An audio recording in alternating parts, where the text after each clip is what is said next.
Matthew 26, verse 52 says, Then Jesus said to him, Put up again your sword into its place, for all they that take the sword shall perish with the sword. Hello, and welcome to the show, Colourful Conversations with Clergyman Pete and Businessman Mark. This week, we ask the question, why are mass killings acceptable today? Well, that's a controversial question, but is it? In fact, if we look at the news recently, there have been yet more mass killings again in America and in the United Kingdom and many places throughout the world. Yeah. Is there any way in which people can actually get away from such atrocities? One example. Now, a man who survived a mass shooting in Las Vegas last year, sadly was among those killed in the recent attack in California. Telemachus Orphanos, 27, died alongside 11 others when a man opened fire at the Borderline Bar and Grill in Thousand Island Oaks, northwest of Los Angeles. Clearly, there is no escape. More and more of these atrocities keep occurring. It's almost as though every time we switch on the news, it's just there and it washes over us. Is America addressing it? Is the United Kingdom addressing it? Another killing, another loss of life. Yet another. Another knife takes someone's life. Another gun takes someone's son. Another bomb takes someone's mum. Another resistor takes someone's sister. Another slaughter takes someone's daughter. Another rile takes someone's child. Another dozen takes someone's cousin. Another crime takes someone in their prime.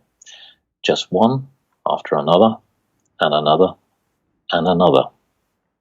Clergyman Pete, we asked a controversial question, but are we really a society that is accepting such killings? Or maybe there's something else. What can be done?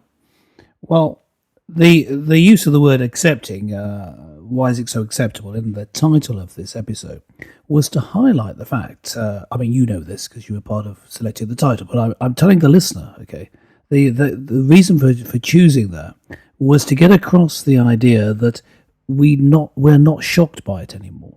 It moves on in the news cycle. Something else takes its place too quickly. Exactly. It seems. And that's what I think is an issue. I mean, mass killings have always happened, and I guess they always will. If you look at the UK, you can look through history and see there have been mass killings going on since Britain has been in existence. There's one I have listed here. I was just looking back through history. In 61 AD, the Roman suppression of the Druid religion resulted in a mass killing on Anglesey. You know, they've been going on for all that time. Yeah. One of the things that we've seen, though, that's different is we have individuals conducting mass killings, and they're able to do it, I guess, more easily because of guns, yes, but also because of cars and vans, which can easily be used for mass killings, as we've found recently.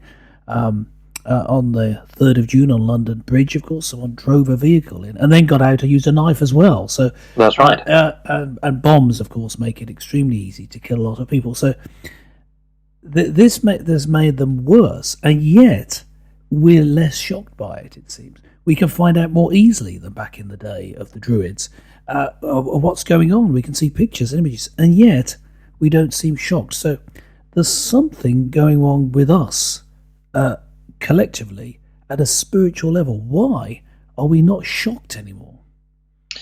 Well, and some people think that there is a correlation between mental illness and mental health and some of these atrocities. Now, many people have tried to sort of get to the real root cause of why these things are happening. In some cases, it's a lone gunman. In some cases, it's a group of people that are actually doing that.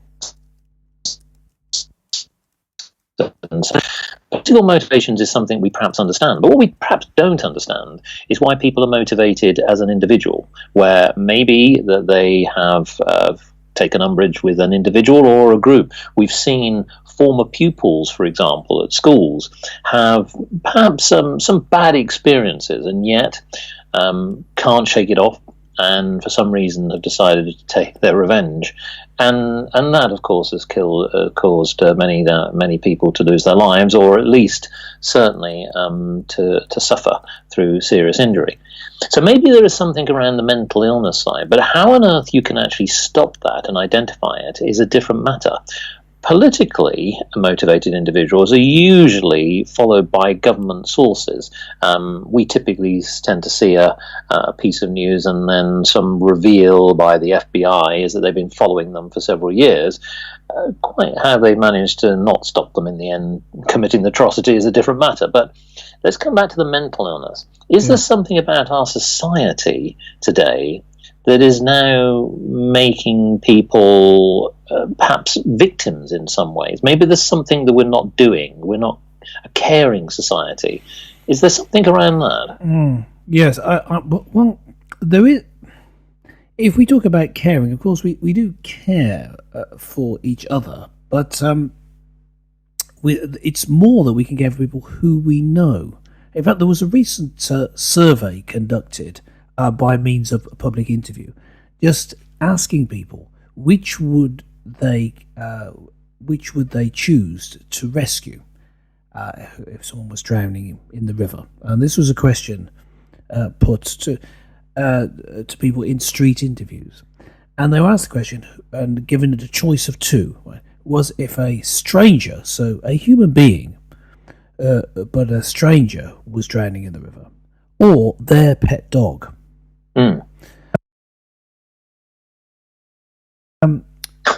It wasn't universal, but almost all people chose the dog. Wow. And that's, I think, the state that we're at. I mean, I'm not that I'm against people being fond of their pets, but I think that points at the heart of it, that we've confused love for sort of like familial affection, people that we know, which is really not love, it's sentimentality. So we don't want the dog to die because we have a sentimental affection for it. We don't have that core understanding that human life is valuable, and that's been lost. So, as I say, an element of it is to do with us being caring and losing that sense of caring for people we don't know.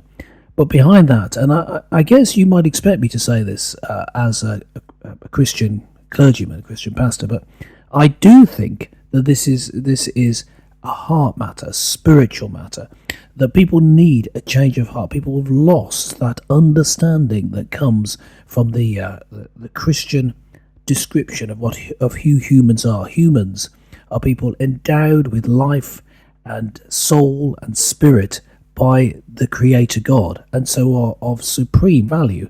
You can't take life. So one life is too many. If lots of lives are taken, it's a tragedy, especially if they're human. Humans, human life should be valued, and valued to the extent. And here's where we've, as a society, slipped away from the importance, the value of life. There's been a deception, what in spiritual terms is called Satan, the deceiver. So the deception has worked like this. We believe we're becoming more caring when we're becoming less caring. Sentimentality has replaced love, as I was just saying. And that's a trend in society. Of course, that's not everyone. That's a trend that I've observed in society. And it can be shown through various surveys, including the rather unscientific one that I mentioned, but more scientific ones show the same thing. What used to be a feature of Christian society, so West in the West, with its Christian culture, that even strangers were cared for, value for human life was put above all else, has replaced by this more tribal mentality. You care for those, you love those who are like you or part of your family or your in group. So there's been a spiritual change, and I think when you lose that understanding of the importance of human life, because it comes from God, because whether you believe in God or not, it's you can still say there's value to human life. God is the best explanation for that value. Then when you start to lose that, then you start to lose control. And what happened was, I think a feature of this is something that seems the opposite. It seems like you're valuing life, but you're not. And that is the death penalty. When you remove the death penalty for murder, and certainly for mass murder, when you remove the death penalty, you suddenly, you haven't got balance, have you? It's not life for life anymore. You're not taking someone's life for killing for killing people. You remove the value of the victim who died. When people say they're pro-life, meaning they're against abortion, really they're saying they're pro-innocent life. And so you could, if you're going to be truly pro-life, you should be for the death penalty, because that shows the true value of life. So I think that was what I'm trying to say, is that was a symptom of our moving towards sentimentality. Oh, I don't want to be the one, or no one should be the one to have to pull the lever, or however the execution occurs. We've lost the value of human life. Well, now I know that obviously we don't have that death penalty in the United Kingdom. However, let's turn to the United States. Now, not all of the states in America do have that particular policy. There have been some changes. However, when we talk about the root cause to why killings actually occur, now, maybe this might perhaps indicate something. Now, according to the website Gun Violence Archive, more than 12,000 people have been killed by firearms in the US so far this year. Is there a clue there? Guns. Yes. Now, ironically, including this, is there are 3,000 people under the age of 18. What's even more remarkable is that number does not include an annual estimate of over 22,000 suicides as a result of firearms. Now, in that little bit of commentary, again, I reference the one simple clue: guns. Is there a way, that any way in which America can come to terms with how firearms correlate to giving people access to weapons that are going to kill? And in the wrong hands, these killings, these mass killings, are going to just simply continue. So whilst I understand that this is a very controversial subject, let's not get away from the fact that the statistics clearly show that by still having firearms available, and readily available, very easy, particularly to people who are under the age of 18, as the statistics show, what can America do? Where are they at this moment in time, and what needs to be done going forward? Well, I don't want to too easily dismiss the lack of the death penalty, because although in most states in the US there is the death penalty, it's rather theoretical. In that what happens is people in fact spend many, many years on death row. They don't, the death penalty is not a certainty, is not seen as the threat it was. But of course, I'm not talking about it being particularly the threat of the death penalty stops it. It's the move away from seeing it as the just punishment for someone who murders, which has happened in the US. Hence, the move away from the death penalty in some states, and all the barriers put in the way, such that really, this has been put forward by legislators in some US states of limiting the time you can stay on death row waiting to see if you're actually going to get the death penalty to 1 year, and then either you've got to make a decision. Then either you're set free or it happens. So I think that is part of the society in the US. They're just not quite as bad as us in that movie, in that accepting of the sentimentality, because of their greater acceptance of the biblical truth about human value. But talking about guns being a problem. Yeah, the availability of guns in the US is an issue. I can't see it as a root cause. What I see it is, it can sometimes make the mass killing more effective. So you get a higher number. But you could drive your car into people. You can easily kill people if you have that sort of inclination.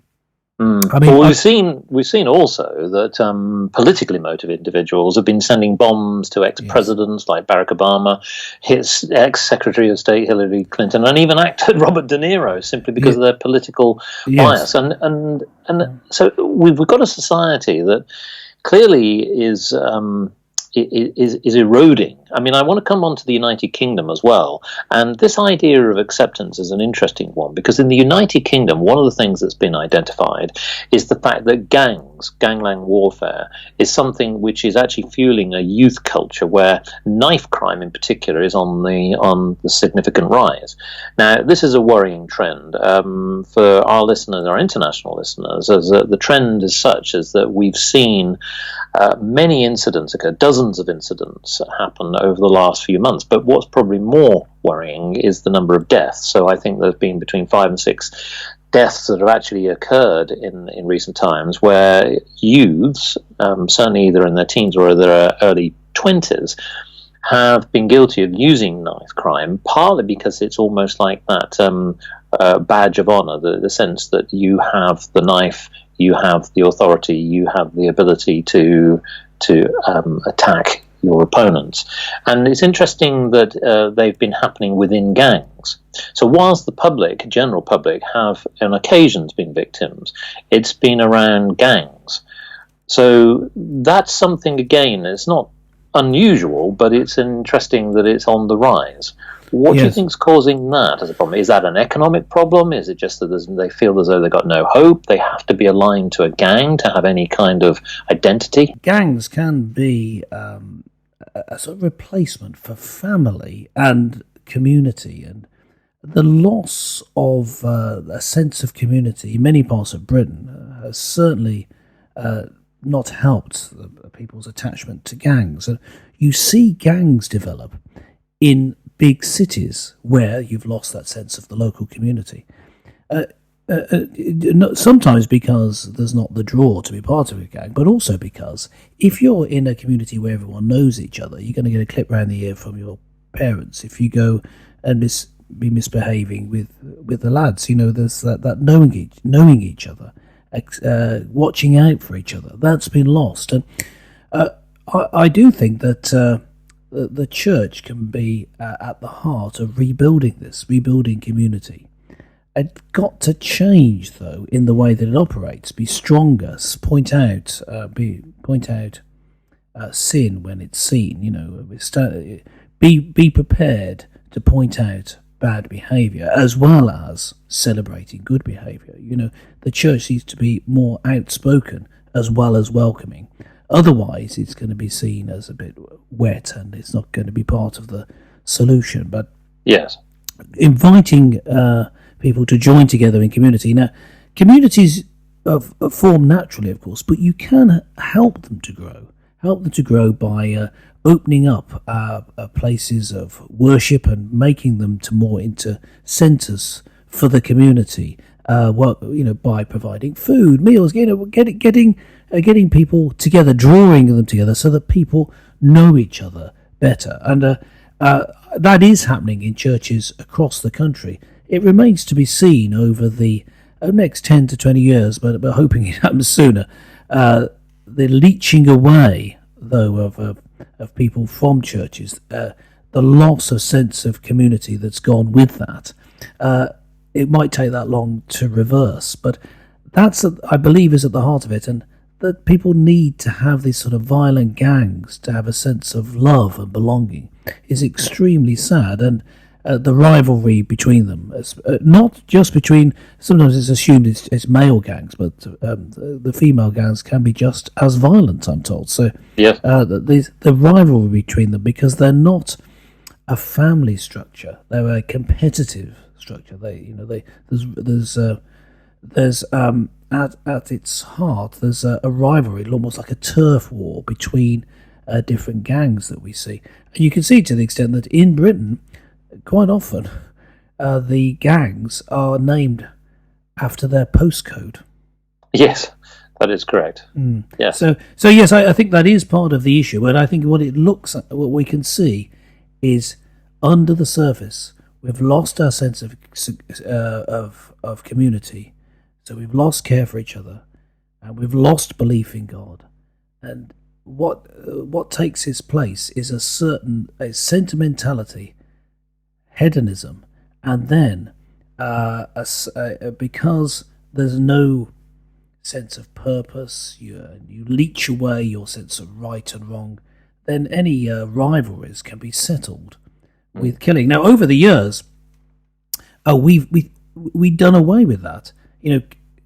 Killing to settle disputes used to be common. Only, say 200 years ago, 150 years ago.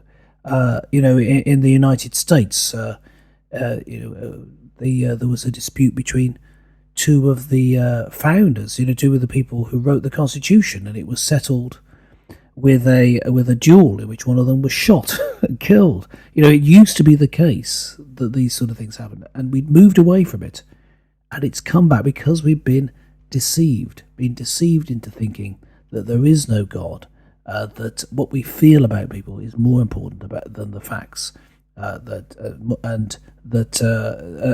shown by the fact that people were prepared to save their dog rather than a human being. Well, listeners, what do you think? I mean, do you think that we've reached a society where there is an acceptance over mass killings? Well, obviously, it was a controversial question, but I'm sure that you've got lots to say on this subject. So why not log on to markandpete.com and let us know your thoughts. We'd love to hear from you. Have you had a family member who's been a victim? Do you know people who are members of gangs? And perhaps there's something that you think that can be done to solve the problem. Well, thanks for joining the show, and join us again next time for colourful conversations with Clergyman Pete and Businessman Mark.